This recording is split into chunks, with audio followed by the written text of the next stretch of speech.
اس کی کوئی نظریاتی حد نظر نہیں آتی۔ لیکن ان تمام ترقیوں کے باوجود ایک سب سے بڑی حد تو اب بھی باقی ہے، موت۔ اور باپ کا اگلا حصہ اسی سب سے بڑے چیلنج پر ہے، ہمیشہ زندہ رہنا۔ اس کے لیے ایک خیال ہے کرائیو پریزرویشن کا، یعنی جسم کو منجمد کر کے مستقبل کے لیے محفوظ کرنا۔ جی، الکور لائف ایکسٹینشن فاؤنڈیشن نامی ایک کمپنی پچھلے 50 سال سے یہی کر رہی ہے۔ جب ان کے کسی ممبر کی قانونی طور پر موت ہو جاتی ہے تو ان کی ٹیم فوراً پہنچتی ہے۔ اور وہ کیا کرتے ہیں؟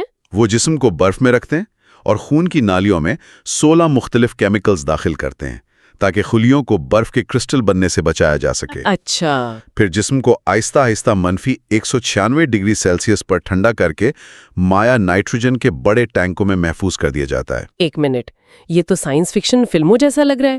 کیا یہ واقعی ممکن ہے؟ جب خلیوں کو فریز کیا جاتا ہے تو پانی کرسٹل بن کر انہیں پھاڑ نہیں دیتا؟ آپ کی بات بالکل درست ہے، یہ بہت بڑا جوا ہے۔ یہ تو ایک جوئے سے کچھ زیادہ ہی نہیں لگ رہا۔ بالکل، اب تک کسی کو بھی کامیابی سے دوبارہ زندہ نہیں کیا جا سکا، لیکن ان کا موقف یہ ہے کہ اگر آپ کچھ نہیں کرتے تو آپ کے بچنے کا امکان 0 ہے۔ اور اگر یہ کراتے ہیں تو شاید آپ کے بچنے کا امکان 0 سے تھوڑا زیادہ ہو۔ وہ اس امید پر یہ جوا کھیل رہے ہیں کہ آج سے 100 یا 200 سال بعد کی ٹیکنالوجی نہ صرف ان کی بیماری کا علاج کر لے گی بلکہ منجمد خلیوں کو پہنچنے والے نقصان کو بھی ٹھیک کر سکے گی۔ ٹھیک ہے، یہ ایک بہت ہی لمبا شاٹ ہے، لیکن ایک اور راستہ بھی ہے جو جسم کو بچانے کے بجائے صرف معلومات کو بچانے پر مرکوز ہے۔ جی، باپ کا اگلا حصہ اسی پر ہے، ڈیجیٹل لافانیت، یعنی دماغ میں موجود ہر چیز کو کمپیوٹر پر اپلوڈ کرنا۔ یہ شاید انسانی تاریخ کا سب سے بڑا تکنیکی چیلنج ہے۔ ایسا کرنے کے لیے ہمیں دماغ کی کنیکشنز کا ایک مکمل نقشہ بنانا ہوگا جسے کنیکٹوم کہتے ہیں۔ تو اس میں کیا مشکل ہے؟ مشکل اس کا پیمانہ ہے۔ ایک انسانی دماغ میں 86 ارب نیورونز ہوتے ہیں اور ہر ایک ہزاروں دوسرے نیورون سے جڑا ہوتا ہے۔ اس پورے نیٹ ورک کا نقشہ بنانے اور اسے ذخیرہ کرنے کے لیے اندازاً 1 زیٹا بائٹ ڈیٹا کی ضرورت ہوگی۔ 1 زیٹا بائٹ؟ اس کا کیا مطلب ہے؟ مطلب یہ کتنا ڈاٹا ہے؟ اس کو یوں سمجھیں کہ 1 زیٹا بائٹ اتنا ڈیٹا ہے جتنا اس وقت پوری دنیا میں موجود تمام ڈیجیٹل مواد، فیس بک، گوگل، نیٹ فلکس، سب کچھ ملا کے۔ کیا پوری دنیا کا ڈیٹا صرف ایک دماغ کے لیے؟ جی ہاں، ہمیں ایک چھوٹے سے ملک کے برابر سرور فارم چاہیے ہوگا صرف ایک انسان کے دماغ کا بلو پرنٹ محفوظ کرنے کے لیے۔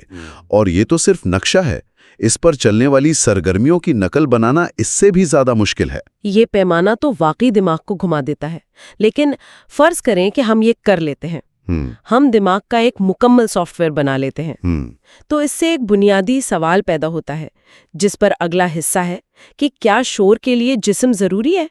کیا ہمارا شعور، ہماری میں، کسی اور ہارڈ ویئر جیسے کمپیوٹر پر چل سکتا ہے؟ یہ فلسفے کا سب سے بڑا سوال ہے، اور یہاں فلسفر جان سرل کا مشہور چائنیز روم آرگیومنٹ سامنے آتا ہے۔ اچھا، یہ کیا ہے؟ وہ کہتے ہیں، تصور کریں کہ آپ ایک کمرے میں بند ہیں اور آپ کو چینی زبان کا ایک لفظ بھی نہیں آتا۔ ٹھیک ہے۔ آپ کو ایک سلاٹ سے چینی میں لکھے سوالات دیے جاتے ہیں۔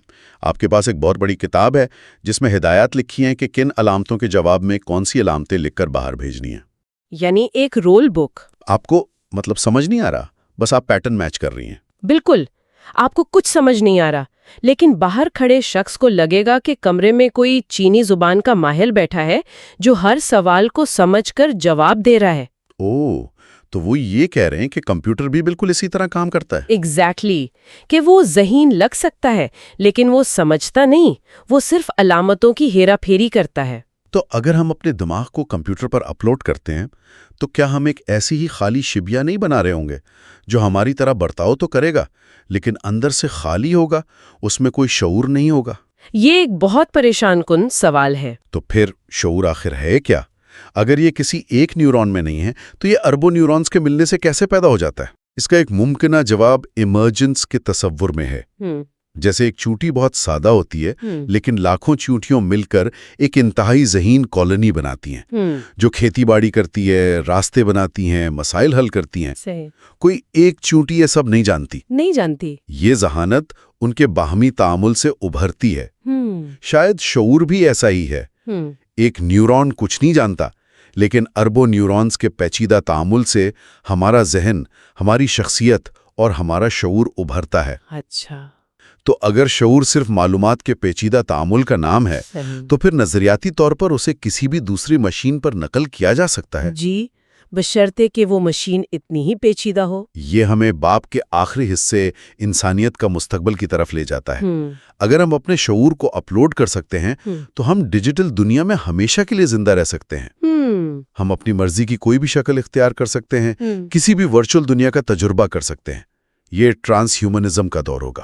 اور یہ ایک اور بھی گہرے سوال کو جنم دیتا ہے۔ وہ کیا؟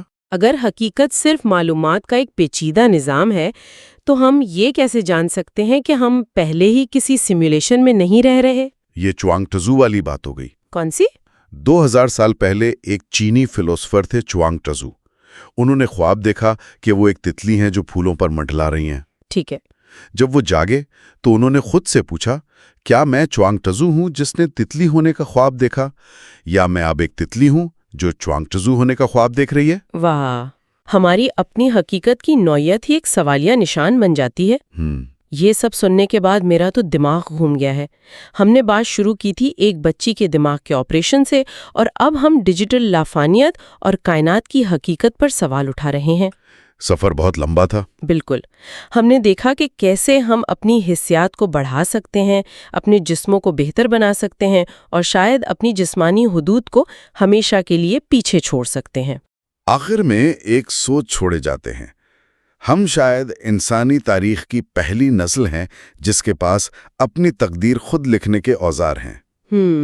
ہم اپنے حیاتیات کو بدل سکتے ہیں، نئی حقیقتیں تخلیق کر سکتے ہیں، اور شاید اپنی جسمانی شکل کو بھی ترک کر سکتے ہیں۔ سوال اب یہ نہیں ہے کہ ہم کیا کر سکتے ہیں، بلکہ یہ ہے کہ ہمیں کیا بننا چاہیے۔ بالکل۔ جب ہم خود کو خدا کی طرح ڈیزائن کرنے کی صلاحیت رکھتے ہوں تو انسان ہونے کا کیا مطلب ہوگا؟ یہ وہ سوال ہے جس کا جواب ہمیں مل کر تلاش کرنا ہوگا۔ اچھا، تو دوستو، بس یہ تھی آج کی ویڈیو۔ یہاں پہ اب اس کا اختتام کرتے ہیں۔ اگر آپ کو یہ ویڈیو پسند آئی ہو تو لائک ضرور کریں، اپنے دوستوں کے ساتھ شیئر کریں، اور علم کا ساتھی کو سبسکرائب کرنا نہ بھولیں۔ تعلیم کا آپ کا ہم سفر۔ نئے ویڈیوز کے لیے بیل آئیکن بھی دبا دیں تاکہ کوئی بھی علم بھری بات آپ تک سب سے پہلے پہنچے۔ ملتے ہیں اگلے ویڈیو میں، تب تک کے لیے اللہ حافظ۔